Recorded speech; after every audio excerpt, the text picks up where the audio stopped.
Halo semua, kembali lagi bersama saya Johan di Juna Trading ID. Ya, jadi pada kesempatan video kali ini, seperti biasa kita akan membahas kembali untuk update dari pergerakan Exo USD atau gold ini sendiri.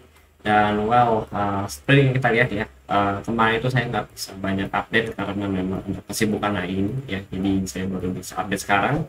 Dan kita lihat ya, dia itu pullback, dia itu rebound ya dari area price support yang pernah kita bahas, yaitu price support 4 jam teman-teman gitu. Jadi kalau kalian masih ingat waktu itu saya juga pernah bilang harus agak hati-hati ya, karena ini support yang memang tergolong fresh ya kalau kita perhatikan, baik itu di daily ya, di daily ini juga ada, kemudian di 1 hours ya ini juga ada gitu teman-teman. Kalau kalian cek ke belakang itu ada beberapa rekam jejak digitalnya mengenai pembahasan kita yang ini ya teman-teman ya gitu.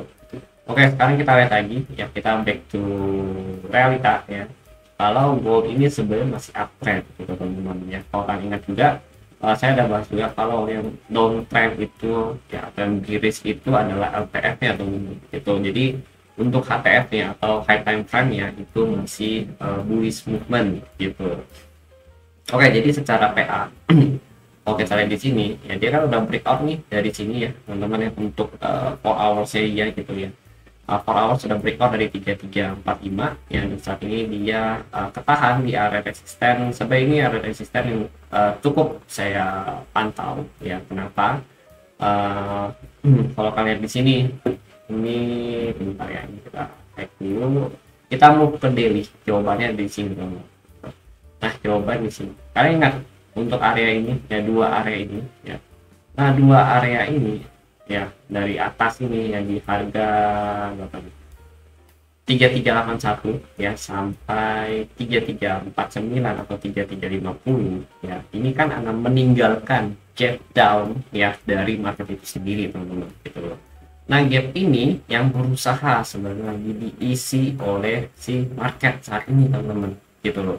Jadi sebenarnya nggak heran juga gitu ya kenapa Exau naik ya. Terus kalau kalian tanya kenapa sih Exau naik ya, ini kita jelaskan dulu secara teknikal gitu. Nanti kita akan bahas di luar teknikal apa aja sih pengaruhnya gitu loh teman. Mungkin videonya akan agak panjang gitu ya, tapi semoga dengan ada video ini kayak buat kalian yang nonton pun bisa lebih terbuka juga pandangannya. Ini saya sharing-sharing aja ya gitu.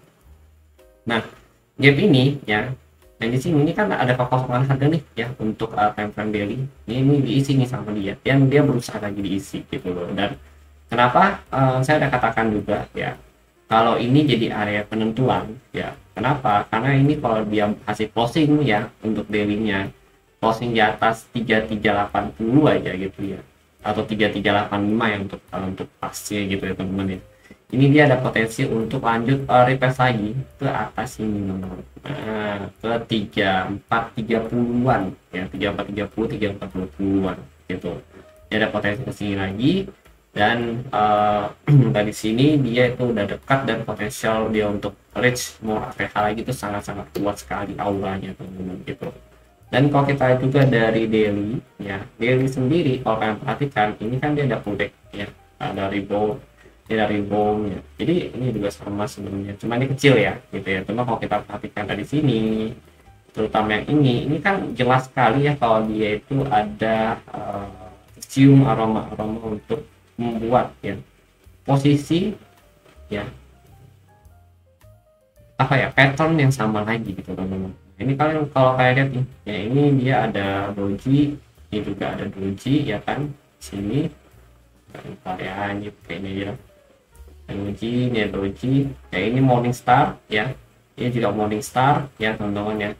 Nah, ini morning star itu kan berarti 3 pattern ya, itu ada candle bearish, candle merah, doji, ditambah ada candle bullish warna hijau gitu. Jadi 3 pattern ya untuk ngebentuk pattern Morningstar ini.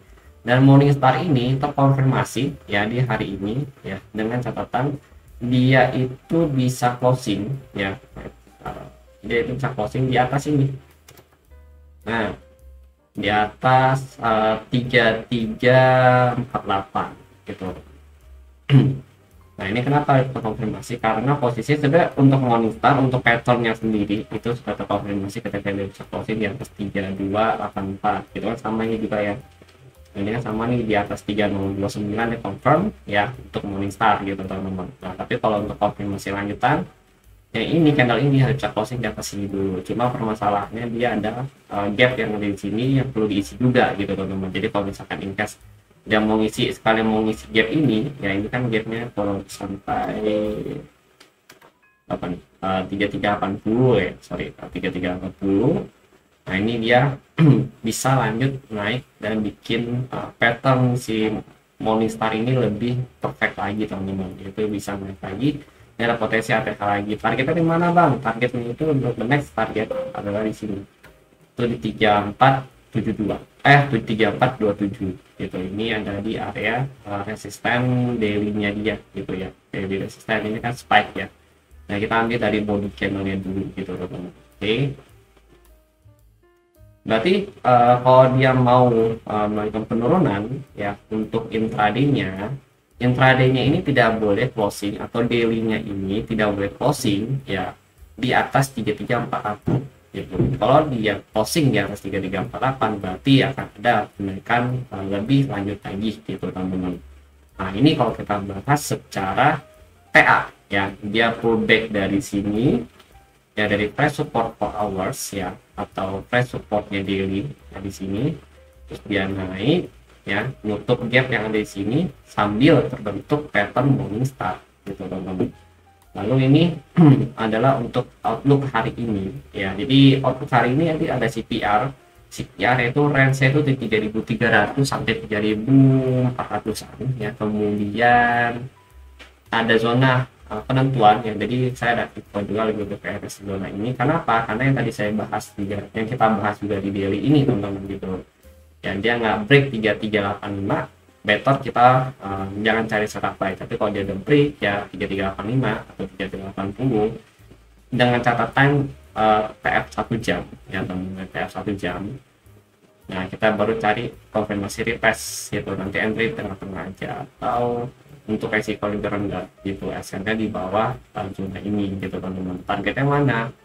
3400 ya, kemudian 3409 sampai 3462 dengan target tertinggi itu di 3462 sampai 3472. Oke. Nah di bawah zona ini sebenarnya kalau kalian mau ambil sell ini agak riskan gitu di bawah zona ini ya. Kenapa? Karena CPR di sini gitu teman-teman. Jadi kita belum tahu nih apakah dia akan break dari CPR, dia akan break turun dari CPR-nya, atau dia akan malah sideways aja di sini. Soalnya kan besok juga mau FOMC ya teman-teman gitu. Nah itu yang perlu kita perhatikan.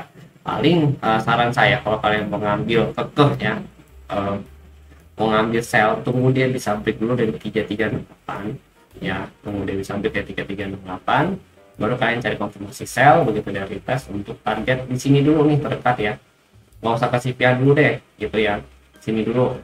Nah ini ada base kan sini kan. Nah 336 sampai 3326 gitu. Ini targetnya. Tapi dengan catatan nge-break dulu dari 3355 ini gitu teman-teman. Oke. Iya benar 3355 ini gitu. Target terakhir ya terendah dari sell yang ini yaitu ada di CPR reportnya, yaitu 3314 sampai 3300 teman-teman gitu. Nah sell itu scanner sell tapi jatuhnya high risk. Kalau mau yang lebih low risk ya, atau bukan low risk ya, medium risk lah gitu ya. Untuk medium risk kalian bisa ambil ketika HP itu break di bawah CPR ya nih. Nah break di bawah CPR nanti targetnya di sini gitu, atau terdekatnya itu di sini itu di 3282 teman-teman. Nah, itu kalau untuk target break di bawah CPR-nya gitu. Oke. Nah ini udah saya jelaskan skenario-nya gitu ya. Kemudian sekarang kita mau bahas mengenai fundamental dan sentimen. Kalau fundamental untuk saat ini dolar Amerika yang kita lihat ya, DXY ya, itu sedang mengalami penurunan terus-menerus, artinya mengalami pelemahan. Jadi bisa dikatakan selama kepemimpinan Trump saat ini ya, untuk indeks dolar itu mengalami pelemahan gitu. Jadi di sini posisinya indeks dolar ini ya belum ada power gitu. Ini ya salah satu efek mendorong dari gold naik itu kenapa gitu, karena selama 1 2 3 hari ini DXY itu penurunan, ini kali ketiga teman-teman ya gitu. Nah kemudian another case lagi adalah the Fed ya mau memangkas suku bunga. Itu kan juga ditekan terus sama presiden US yaitu Donald Trump gitu ya teman-teman. Itu kan ditekan terus tuh, mereka mau ayo dong pangkas suku bunga biar ekonomi gerak segala macam gitu ya teman-teman. Nah itu juga jadi penyebabnya kenapa gold naik lagi, karena kalau cut rate ya atau bahasa itu pemangkasan suku bunga ya itu akan menurunkan nilai dolar itu secara jangka pendek gitu. Tapi kalau memang kebijakan dari Trump ini bagus ya, dan memang dengan risiko yang dia ambil saat ini tuh bisa mendorong ekonomi US menjadi lebih baik ya gitu ya, itu akan menjadi tingkat recovery ekonomi untuk US itu sendiri untuk jangka panjangnya. Jadi jangka panjangnya itu nanti jatuhnya adalah bagus gitu teman-teman. Ya, ini beberapa kan kalau fundamental sentimen itu memang bahasakan jangka panjang gitu teman-teman. Kalau technical analysis kan untuk yang saat ini gitu ya gitu. Jadi kurang lebih begitu ya, nanti begitu recovery ekonomi ya, si DXY ini baru naik, kemudian si XLUSD baru dia akan mulai merambat turun gitu. Itu sempat kejadian di 2015 ya. 2000 sorry, wait. Aku lupa kan 2008 baru turun. Ini aja deh. Ya cepat. Nah, ini ya. 2012 ya sampai 2015 sana ya, benar ya, 2012 sampai 2015 ini baru turun karena ada recovery ekonomi gitu teman-teman gitu. Ini kan krisis ya, kalau yang 2008 ini krisis ya, kemudian sudah recovery lagi gitu ya. Jadi lebih begitulah gambarnya.